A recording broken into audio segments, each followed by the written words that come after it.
వచ్చే ఏడాది జనవరి నెలాఖరులో జరిగే మేడారం జాతర కోసం రాష్ట్ర ప్రభుత్వం భారీ ఏర్పాట్లు చేస్తుంది. జాతర జరిగే ప్రదేశాన్ని 8 జోన్లు 31 సెక్టార్లుగా విభజించినట్లు అధికారులు తెలిపారు. 150 ఎకరాల్లో 49 పార్కింగ్ స్థలాలు, భక్తులకు ఇబ్బందులు లేకుండా 24 శాశ్వత, 20 తాత్కాలిక మొబైల్ టవర్లు నిరంతర విద్యుత్ సరఫరా చేయనున్నట్లు పేర్కొన్నారు. సికింద్రాబాద్ నుంచి నిజామాబాద్, కామారెడ్డి మీదుగా ఢిల్లీకి వీకెండ్ స్పెషల్ రైలు నడపనున్నట్లు రైల్వే అధికారి శ్రీధర్ తెలిపారు.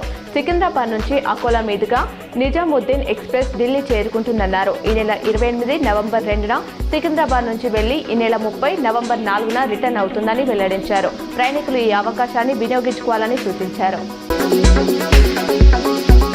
ఆకాశమే అద్దుగా దూసుకెళ్ల బంగారం ధరలు క్రమంగా తగ్గుతూ వస్తున్నాయి. హైదరాబాద్ బులియన్ మార్కెట్లో ఇవాళ 24 క్యారెట్ల 10 గ్రాముల బంగారం ధర ₹810 తగ్గి 1,25,080కు చేరింది.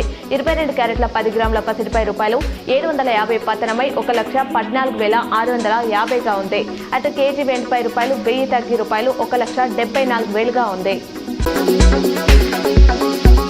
మద్యం షాపుల నిర్వహణకు దరఖాస్తుల స్వీకరణ గురువారంతో ముగియనుందని నిజామాబాద్ జిల్లా ఎక్సైజ్ సూపరింటెండెంట్ మల్లారెడ్డి తెలిపారు. నిన్నటి వరకు జిల్లా వ్యాప్తంగా 102 మద్యం షాపులకు 2,658 దరఖాస్తులు వచ్చినట్లు వెల్లడించారు.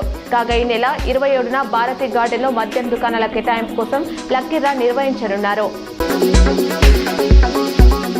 ఉత్తరాఖండ్లోని పవిత్ర కేదార్నాథ్ ఆలయం మూతపడింది. భాయితూజ్ పండుగ సందర్భంగా ఇవాళ వేలాది మంది భక్తుల సమక్షంలో టెంపుల్ తలుపులను క్లోజ్ చేశారు. 6 నెలల తర్వాత ఆలయం తిరిగి తెరుచుకోనుంది. ఈ విరామ సమయంలో ఉక్కిరిమఠ్లోని ఓంకారేశ్వర్ బాబా కేదారేశ్వరుడు పూజలు అందుకోనున్నాడు. ఈ మేరకు స్వామి పల్లకి తరలి వెళ్లింది. బిచ్పల్లి మండలంలోని ధర్మారంబి గ్రామ మాజీ సర్పంచ్ పిచ్చేశ్వరరావు అంత్యక్రియల్లో rural MLA doctor Bhupath Reddy పాల్గొన్నారు.